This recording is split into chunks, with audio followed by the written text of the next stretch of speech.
بنا رہا میں تیرے حسن کا اسیر صدا، رہی ہے زلف تیری پاؤں کی زنجیر صدا۔ کمال پائی ہے اس فن میں مہارت تو نے، چلا جو آنکھ سے وہ دل میں لگا تیر صدا۔ باقی سب دل کے کلے پہ ہوئے پسپا حملے،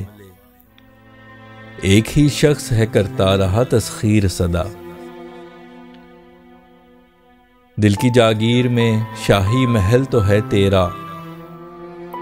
گو مکانات کی ہوتی رہی تعمیر صدا۔ کوئی تجھ کو تیرے مقام سے ہٹا نہ سکا، دل میں آویزہ رہی ایک تیری تصویر صدا۔ گلوں کو تو نہ کبھی استعمال میں لایا، زباں پہ سنگ رہے ہاتھ میں شمشیر صدا۔ جن کو نہ روک سکی آبلہ پائی بھی کبھی، پہنچے منزل پہ وہی ہم رہے راہگیر صدا۔ ملی ہر بار تباہی کی نصیحت مجھ کو، عجیب لوگ رہے میرے ہیں مشیر صدا۔ جن سے انسان ہے رنج و خوف کے مارے اٹھتا، ملی مجھے انہی خوابوں کی ہے تعبیر صدا۔ کبھی رغبت نہیں ذرا بھی رہی خوشیوں سے، طالب رنج رہا غم سے بغل گیر صدا۔ میری قسمت سے مجھے کوئی شکایت کیسی، تیری الفت جو رہی شامل تقدیر صدا۔ تیری صحبت نے معزز بنا دیا مجھ کو، رہا ہے ساتھ تیرا باعث توقیر صدا۔ نہیں ہوا ہے کبھی انتقال اس گھر کا، یہ دل رہا ہے فقط تیری ہی جاگیر صدا۔ جب ہے چاہا جہاں چاہا تو لے گیا اس کو، رہا اس دل کے قافلے کا تو امیر صدا۔ کیا اسے تیرا میں اقرار محبت سمجھوں، تیرے انکار میں آتی ہے جو تاخیر صدا۔ ہمارے بیچ محبت رہی مثالی ہے، میں جو رانجھا رہا تو تو رہی ہے ہیر صدا۔ جنون عشق نے بدنام کر دیا مجھ کو، ہے میرے خبط کی ہوتی رہی تشہیر صدا۔ ہر وہی کام کیا جو نہ تھا کرنے والا، دل بھی بے ہوش تھا سویا رہا ضمیر صدا۔ حسن کے سحر میں ایک لفظ نہ سمجھ پایا، تو میرے سامنے کرتا رہا تقریر صدا۔ میرا غم خوار و غم گسار ہے قلم میرا، میں دل کی بات ہوں کرتا رہا تحریر صدا۔ کس قدر مختلف ہے حسن و عشق کی قسمت، وہ تو دلشاد رہا میں رہا دلگیر صدا۔ تجھے پانے کے آزما چکا سارے حربے، دعا بھی بہت کی کرتا رہا تدبیر صدا۔ یہ نہیں جانتا گل کی مہک یا باد بہار، کہ دل کے شہر کا موسم رہا گھمبیر صدا۔ سجائے رکھی ہے جیسے کمان پھولوں سے، لب پہ مسکان رہی دہن میں تحقیر صدا۔ طریق قتل رہا اس کا نرالا فیصل، اس کے الفاظ میں ہے زہر کی تاثیر صدا۔ السلام علیکم، امید ہے آپ سب لوگ خیریت سے ہوں گے۔ امید کرتا ہوں آپ کو غزل پسند آئی ہوگی۔ کچھ طویل غزل تھی، اب اشعار کا مفہوم در پردہ سوچ اور پس منظر بیان کروں گا۔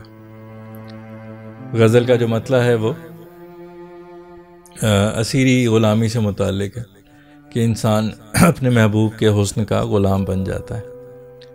تو اسی کے متعلق ہے۔ اور انسان پھر جو ہے وہ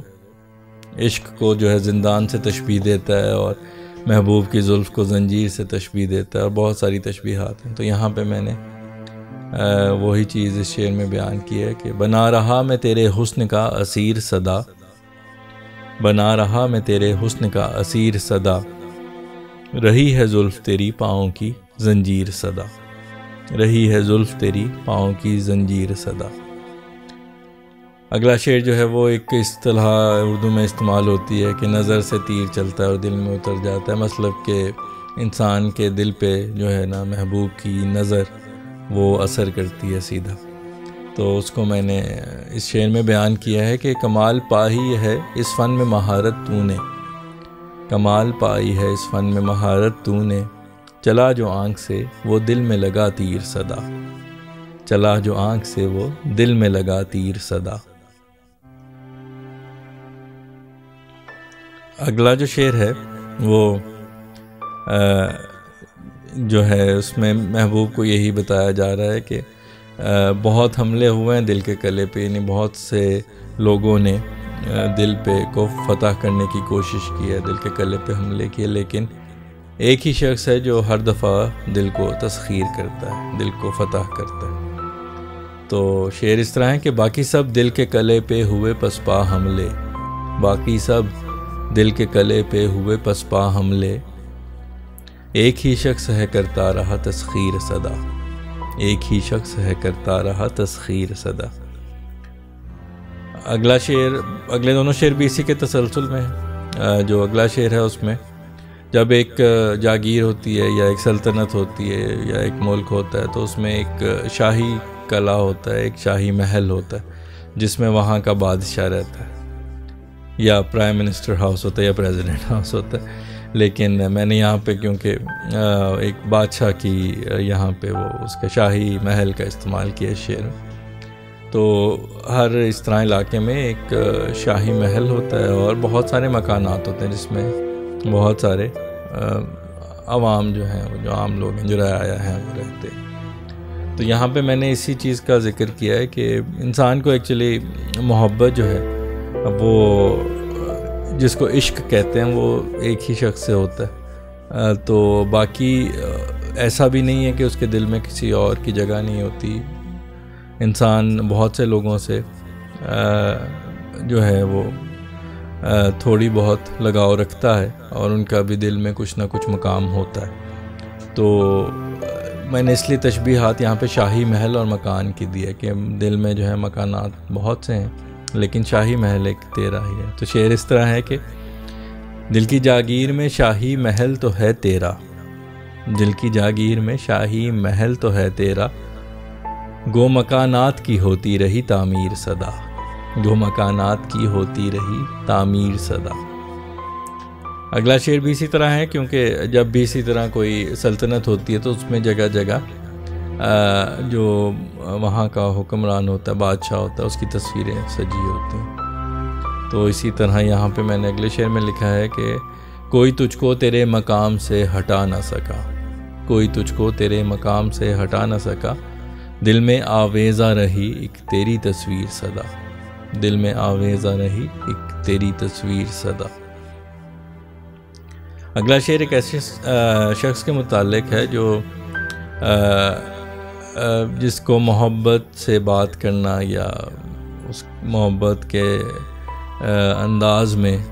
جو ہے اپنا طرز عمل رکھنا وہ نہیں آتا اور وہ ہر چیز کو بہت تلخی سے جو ہے وہ کرتا ہے۔ تو ایسے شخص کے لیے اگلا شعر ہے کہ گلوں کو تو نہ کبھی استعمال میں لایا، گلوں کو تو نہ کبھی استعمال میں لایا، زباں پہ سنگ رہے ہاتھ میں شمشیر صدا، زباں پہ سنگ رہے ہاتھ میں شمشیر صدا، یعنی زباں سے پتھر برستے رہے اور ہاتھ میں تلوار رہی، یعنی ہر وقت وہ شخص لڑنے کے لیے تیار۔ اگلا شعر جو ہے وہ جب سفر پہ انسان نکلتا ہے تو منزل پہ وہی شخص پہنچتا ہے جس کے جو سفر کی تکلیف کو برداشت کر سکتا ہے، اور آبلہ پائی جب پیدل سفر کرتا ہے انسان تو پاؤں کے چھالے جو ہے نا اس سے بڑی تکلیف کوئی اور نہیں ہوتی۔ تو جو شخص اس کی تکلیف کو بھی برداشت کر لیتا ہے وہ منزل پہ پہنچتا ہے، اور جو نہیں کر سکتا وہ پھر راہگیر ہی رہتا ہے، یعنی راستے میں ہی رہتا ہے۔ تو یہاں پہ میں نے خود کو انفرادی طور پہ بھی اس شعر کو لیا جا سکتا ہے، اجتماعی طور پہ بھی ایز ایک قوم کے طور پہ ایز اے نیشن بھی اس کو لیا جا سکتا ہے کہ شاید ہم یا ایز این انڈیویجول ہم میں سے کوئی بھی وہ کام نہیں کر سکا اس طرح سے سفر کی تکلیفیں برداشت کر کے منزل تک پہنچنے کا، تو ہم جو ہیں وہ راہگیر رہے۔ تو شعر اس طرح ہے کہ جن کو نہ روک سکی آبلا پائی بھی کبھی، جن کو نہ روک سکی آبلا پائی بھی کبھی، پہنچے منزل پہ وہی ہم رہے راہگیر صدا، پہنچے منزل پہ وہی ہم رہے راہگیر صدا۔ اگلا شعر جو ہے وہ مشیروں سے متعلق ہے کہ مشیر ایک ایسا شخص ہوتا ہے جو کہ مشورے دیتا ہے، جو بہتری کے لیے ہدایت کرتا ہے، بہتری کے لیے انسان کو طرز عمل بتاتا ہے، راستہ بتاتا ہے۔ تو میں نے یہاں پہ اپنے مشیروں کے بارے میں یہ شکایت کی ہے، بعض اوقات انسان کے مشیر ہی اس کو مروا دیتے ہیں، اس کو تباہی کی طرف لے جاتے ہیں۔ تو یہاں پہ میں نے اسی کا ذکر کیا ہے کہ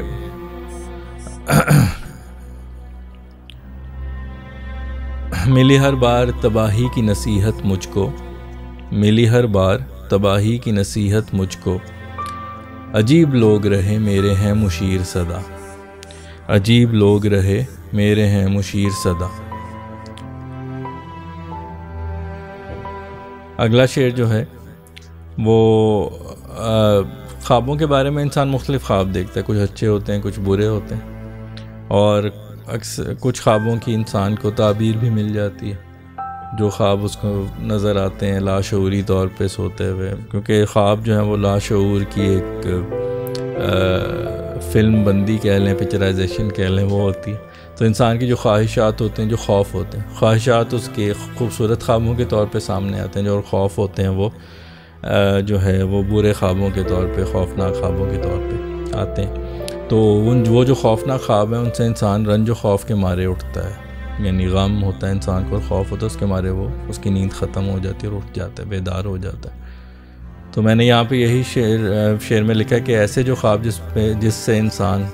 رنج و خوف کے مارے اٹھتا ہے، مجھے انہی خوابوں کی تعبیر ملی، جو اچھے خواب ہیں ان کی تعبیر نہیں ملی۔ تو یہاں پہ شعر اس طرح ہے کہ جن سے انسان ہے رنج و خوف کے مارے اٹھتا، جن سے انسان ہے رنج و خوف کے مارے اٹھتا، ملی مجھے انہی خوابوں کی ہے تعبیر صدا، ملی مجھے انہی خوابوں کی ہے تعبیر صدا۔ اگلا شعر جو ہے وہ اسی سے تھوڑا سا تسلسل میں ہے کہ مجھے کبھی بھی، جس میں خود سے یہی کہہ رہا ہوں کہ مجھے کبھی بھی جو ہے وہ خوشیوں سے رغبت نہیں رہی، یعنی خوشیوں سے کوئی لگاؤ نہیں رہا، اور ہمیشہ میں رنج کا طالب رہا اور غم سے بغل گیر رہا۔ انسان جب بہت زیادہ غموں اور دکھوں سے گزرتا ہے تو بعض اوقات وہ عادی ہو جاتا ہے ان غموں کا، اس رنج کا، تو وہ پھر اس سے ہی جو ہے وہ جڑا رہتا ہے۔ تو شعر اس طرح ہے کہ کبھی رغبت نہیں ذرا بھی رہی خوشیوں سے، کبھی رغبت نہیں ذرا بھی رہی خوشیوں سے، طالب رنج رہا غم سے بغل گیر صدا، طالب رنج رہا غم سے بغل گیر صدا۔ اگلا جو شعر ہے وہ اسی کے برعکس ہے کہ تیری الفت جو ہے وہ میری تقدیر کا حصہ رہی ہے، تو اس لیے جیسی بھی قسمت تھی مجھے اس سے کوئی شکایت نہیں، کیونکہ تیری الفت جو ہے وہ اس میں شامل تھی۔ تو شعر اس طرح ہے کہ میری قسمت سے مجھے کوئی شکایت کیسی، میری قسمت سے مجھے کوئی شکایت کیسی، تیری الفت جو رہی شامل تقدیر صدا، تیری الفت جو رہی شامل تقدیر صدا۔ اگلا شعر جو ہے وہ صحبت سے متعلق ہے۔ انسان جن لوگوں کے ساتھ رہتا ہے ان کے اسی حساب سے اس کی شہرت ہوتی ہے، اچھے لوگوں کے ساتھ رہنے سے اچھی شہرت ہوتی ہے، برے لوگوں کے ساتھ رہنے سے بری شہرت ہوتی ہے۔ تو یہاں پہ میں نے صحبت کا ذکر کیا محبوب کی کہ تیری صحبت نے معزز بنا دیا مجھ کو، تیری صحبت نے معزز بنا دیا مجھ کو، رہا ہے ساتھ تیرا باعث توقیر صدا، رہا ہے ساتھ تیرا باعث توقیر صدا۔ اگلا جو شعر ہے وہ گھر سے متعلق ہے. جس طرح پراپرٹی ہوتی ہے انسان کی, جائیداد ہوتی, گھر ہوتا ہے, تو جب بھی وہ بکتا ہے اس کے مالک چینج ہوتا ہے تو اس کا انتقال ہوتا ہے, ٹرانسفر ہوتا ہے. اردو میں ٹرانسفر کو انتقال کہتے ہیں. تو اکثر لوگ صرف ڈیتھ سے کرتے ہیں. ڈیتھ بھی انسان کا انتقال ہوتا ہے اس دنیا سے اس جہان فانی سے جو ابدی جہان ہے اس کی طرف, تو اس کو انتقال اس لیے کہا جاتا ہے. بہرحال تو اسی طرح وہ ٹرانسفر ہوتی ہے اس پراپرٹی کی, اس جائیداد کی کا انتقال ہوتا ہے نئے مالک کی طرف. تو اس کے بعد اسی جو ہے اسی پس منظر میں میں نے یہ شعر لکھا ہے کہ میرے دل جو ہے اس کا کبھی بھی اس گھر کا انتقال نہیں ہوا, تیری ہی جائیداد رہی ہے ہمیشہ. تو شعر اس طرح ہے کہ نہیں ہوا ہے کبھی انتقال اس گھر کا, نہیں ہوا ہے کبھی انتقال اس گھر کا, یہ دل رہا ہے فقط تیری ہی جاگیر صدا, یہ دل رہا ہے فقط تیری ہی جاگیر صدا.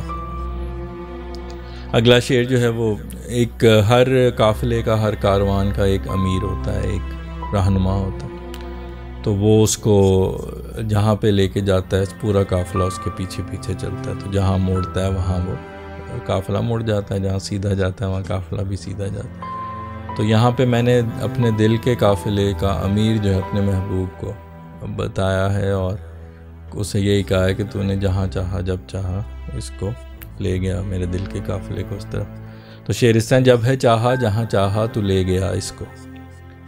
جب ہے چاہا جہاں چاہا تو لے گیا اس کو, رہا اس دل کے قافلے کا تو امیر صدا,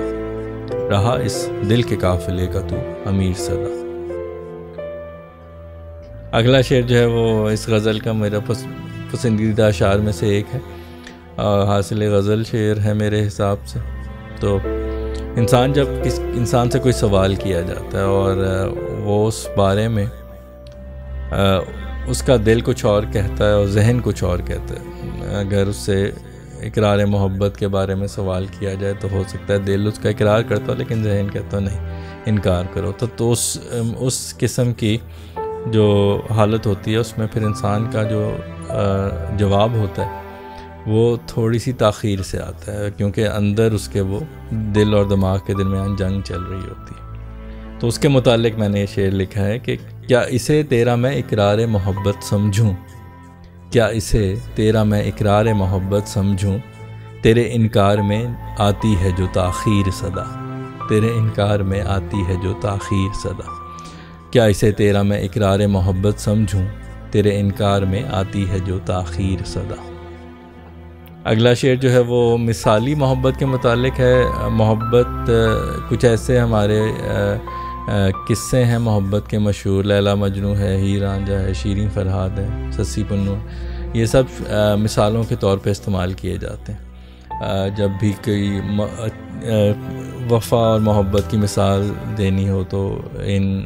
قصوں کا ذکر ہوتا ہے. تو یہاں پہ میں نے اپنے اور محبوب کی محبت کو مثالی اسی طرح کہا ہے. تو شعر اس طرح ہے کہ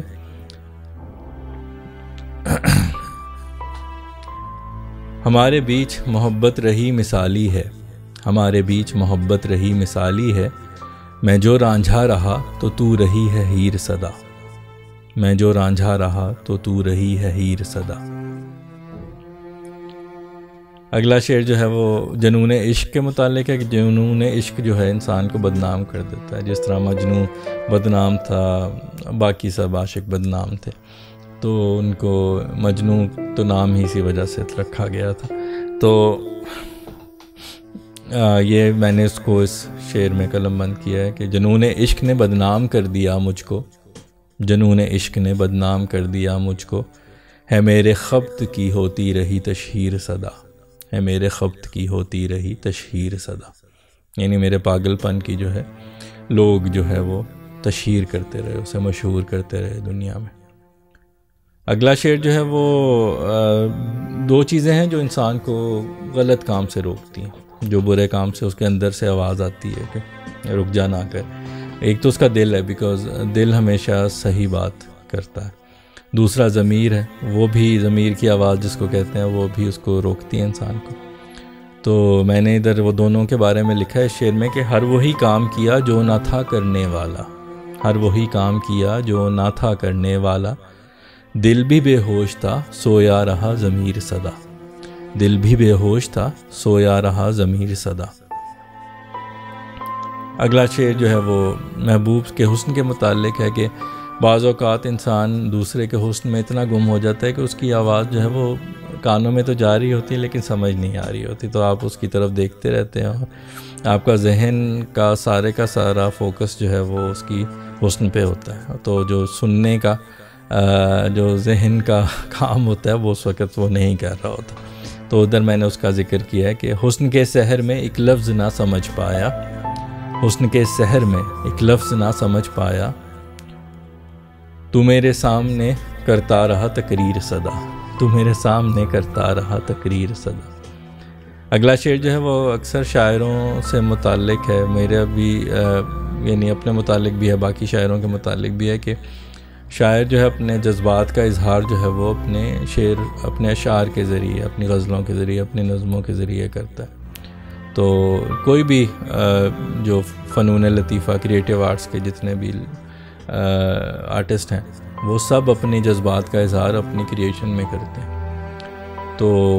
میں نے یہاں پہ اسی چیز کا ذکر کیا کہ میرا قلم جو ہے میرا غم خار ہے، میرا غم گسار ہے، میری بات سنتا ہے، میری بات یعنی میرے غم کو شیئر کرتا ہے، تو اس لیے میں دل کی بات جو ہے نا تحریر کر کے کرتا ہوں، لکھ کے کرتا ہوں۔ تو شعر اس طرح ہے، میرا غم خار و غم گسار ہے قلم میرا، میرا غم خار و غم گسار ہے قلم میرا، میں دل کی بات ہوں کرتا رہا تحریر صدا، میں دل کی بات ہوں کرتا رہا تحریر صدا۔ اگلا شعر جو ہے وہ حسن اور عشق سے متعلق ہے، جو ہماری شاعری میں دو اپوزٹ سائڈز، رائیولز جو بتائے جاتے ہیں، جو ایک دوسرے کے آمنے سامنے دشمن کھڑے ہوئے دکھائے جاتے ہیں، وہ حسن اور عشق ہے۔ تو یہاں پہ میں نے حسن کو یہی کہا ہے کہ قسمتوں میں حسن اور عشق کے بہت فرق ہوتا ہے، تو جو حسین ہے وہ دلشاد رہتا ہے ہمیشہ، اور جو عاشق ہے وہ دلگیر رہتا ہے، یعنی حسن خوش رہتا ہے اور عاشق جو ہے وہ اداس رہتا ہے، دلگیر رہتا ہے۔ تو شعر اس طرح ہے کہ کس قدر مختلف ہے حسن و عشق کی قسمت، کس قدر مختلف ہے حسن و عشق کی قسمت، وہ تو دلشاد رہا میں رہا دلگیر صدا، وہ تو دلشاد رہا میں رہا دلگیر صدا۔ اگلا شعر جو ہے وہ انسان اپنے محبوب کو پانے کے لیے بہت کوششیں کرتا ہے، بہت ہر طرح کا حربہ استعمال کرتا ہے، اس میں دعائیں بھی شامل ہوتی ہیں، اس میں ایسے اعمال بھی شامل ہوتے ہیں جو کہ وہ سمجھتا ہے کہ جن ایسے کام جو ان سے کرنے سے محبوب اس کے جو ہے قریب آ جائے گا، محبوب کو پا سکے گا۔ تو میں نے یہاں پہ اسی کا ذکر کیا ہے کہ تجھے پانے کے آزما چکا سارے حربے، تجھے پانے کے آزما چکا سارے حربے، دعا بھی بہت کی کرتا رہا تدبیر صدا، دعا بھی بہت کی کرتا رہا تدبیر صدا۔ اگلا شعر جو ہے وہ دل کے متعلق ہے کہ دل کے شہر کا موسم ہمیشہ گمبھیر رہا ہے، ابر آلود رہا ہے، آندھی و طوفان کا موسم رہا ہے، تو اس لیے دل میرا جو ہے وہ گل کی مہک یا باد بہار، جو بہار کے موسم کی جو بڑی نشانیاں ہوتی ہیں، ایک باد بہار ہوتی ہے، بہار کی ہوا ہوتی ہے اور گلوں کی مہک ہوتی ہے، تو وہ سب میرا دل نہیں جانتا کیونکہ دل کا موسم ہمیشہ گمبھیر ہے۔ تو شعر اس طرح ہے کہ یہ نہیں جانتا گل کی مہک یا باد بہار، یہ نہیں جانتا گل کی مہک یا باد بہار، کہ دل کے شہر کا موسم رہا گمبھیر صدا، کہ دل کے شہر کا موسم رہا گمبھیر صدا۔ اگلا شعر جو ہے وہ بھی اس غزل کے میرے پسندیدہ اشعار میں سے ایک ہے، اس میں میں نے تشبیہ استعمال کی کمان، پھولوں سے سجی کمان کے ایک اصطلاح استعمال کی، یعنی ایک ایسی کمان کا کام ہے تیر چلانا جو کہ سامنے والے کو نقصان پہنچا سکتا ہے، مہلک بھی ہو سکتا ہے، اس کے لیے جان لے سکتا ہے اس کی، اور اس کو اگر پھولوں سے سجایا جائے تو خوبصورت بہت لگتی ہے، لیکن کام اس کا وہی ہے کہ آپ کو ختم کرنا۔ تو یہاں پہ میں نے اسی کو جو محبوب ہے، جو سامنے والا ہے، اس کو میں نے یہی کہا ہے کہ تیری جو لبوں پہ مسکان ہے لیکن تیرے دہن میں، تیرے زبان پہ جو ہے وہ اس میں تحقیر ہے۔ تو شعر اس طرح سجائے رکھی ہے جیسے کمان پھولوں سے، سجائے رکھی ہے جیسے کمان پھولوں سے، لب پہ مسکان رہی دہن میں تحقیر صدا، لب پہ مسکان رہی دہن میں تحقیر صدا۔ اگلا شعر جو غزل کا آخری شعر ہے مقطع ہے، یہ بھی اسی کے تسلسل میں ہے کہ اس کا کہ جو ابھی میں نے بات کی کہ دہن میں تحقیر یعنی منہ میں اس کی زبان پہ تحقیر ہے، تو میں نے اسی کو الفاظ کو اب میں نے اس میں زہر کی تاثیر کا لفظ استعمال کیا کہ اس کے الفاظ میں زہر کی تاثیر ہے، تو اس کا جو قتل کرنے کا طریقہ ہے بہت نرالا ہے۔ تو شعر اس طرح ہے کہ طریق قتل رہا اس کا نرالا فیصل، طریق قتل رہا اس کا نرالا فیصل، اس کے الفاظ میں ہے زہر کی تاثیر صدا، اس کے الفاظ میں ہے زہر کی تاثیر صدا، بنا رہا میں تیرے حسن کا اسیر صدا، رہی ہے زلف تیری پاؤں کی زنجیر صدا۔ جی تو امید کرتا ہوں آپ کو غزل پسند آئی ہوگی، اور یہ بھی امید کرتا ہوں کہ آپ نے اشعار کے مفہوم سے بھی لطف لیا ہوگا۔ اگلی غزل تک کے لیے آپ سے اجازت چاہتا ہوں اس دعا کے ساتھ کہ اللہ آپ کو اپنے حفظ و امان میں رکھے، شاد و آباد رکھے، خوش و خرم رکھے، بیماریوں پریشانیوں اور آزمائشوں سے محفوظ رکھے۔ اپنا بہت خیال رکھیے گا، خوش رہیے، خوشیاں بانٹیے۔ انشاءاللہ اگلی غزل کے ساتھ آپ سے دوبارہ ملاقات ہوگی، تب تک کے لیے اللہ حافظ۔